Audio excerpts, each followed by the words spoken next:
Sotelo. I am the executive director of the NYC Love Kitchen here in New York City, the upper part of Manhattan, a neighborhood often referred as the Forgotten Neighborhood, Inwood, Washington Heights.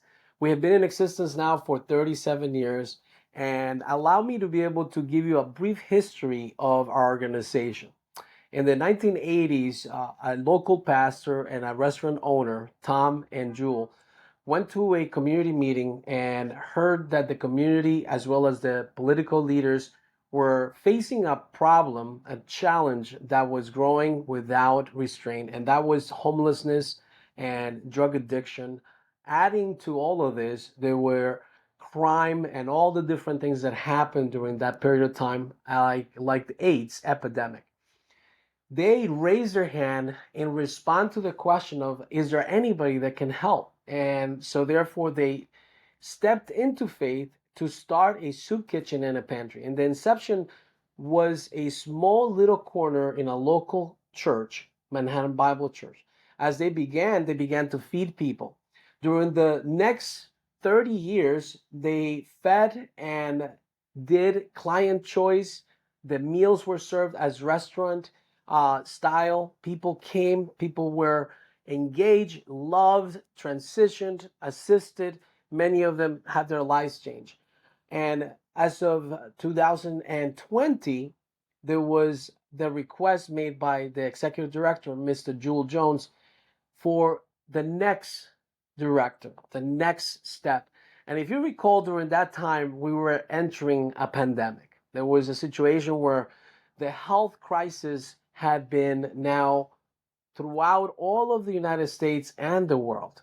And so therefore, the organization as a soup kitchen and pantry had to pivot to be able to make way to assist the people in their need, in their crisis. Now, as we began to be able to serve, we grew from 400 families being served with supplemental groceries in our pantry to over 65,000 families now today. It is an incredible uh, statement and an incredible fact of the need that was created. And we're not the only pantry serving people. There is a network of amazing people and amazing agencies that are helping. Our part is one here in Upper Manhattan, and we delight in loving people. Some of our values involve the fact that we value the culture. We value connecting them to community. We value making sure that they have a choice to what they eat and how they are served. They also are filled with the opportunity to participate. We have grown from having small numbers of volunteers to engaging over 2,000 volunteers yearly. Many of them come repeatedly to serve. As you're listening to this podcast, I want to challenge you at this moment. If you are in New York City or wherever you may be listening to this podcast and you are not a person that has taken the step to serve, I want to challenge you to just find a place where you can actually give of yourself. And this is an important part for us as humans to be able to communicate and spread love that is authentic, that is sacrificial, that is for the other in a manner where we could say, you know what? I've given of myself and I love my neighbor. As we enter this new season, our soup kitchen and pantries have been in such a growth spur that we're looking to be able to express what we are doing to the community at large. Those that are listening to you, you may be new. If you find yourself in need and you're in the area of Upper Manhattan in New York City, we are willing to be able to help you and to provide supplemental food for you in any way we can.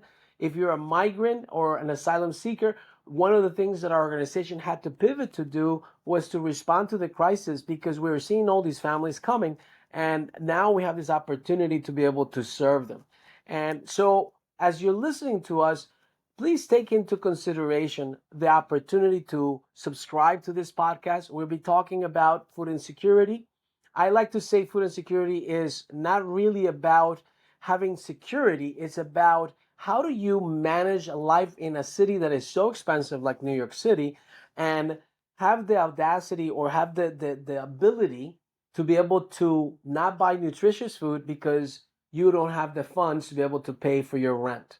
So there are essential services that you're going to need to prioritize And some of the times we cannot even prioritize. We will do without one. So I say hunger is big, but our love is bigger. And in the New York City Love Kitchen and the NYC Love Kitchen, we are about love. We want to love people well. We want to love them in a manner where they can themselves come out of this cycle of dependency and now be advocates of change and catalysts of transformation in this great city of ours. I hope that you enjoy our conversation and our future conversations. Please subscribe. We are in social media outlets. You can find us at our website at www.nyclovekitchen.com. Thank you so much.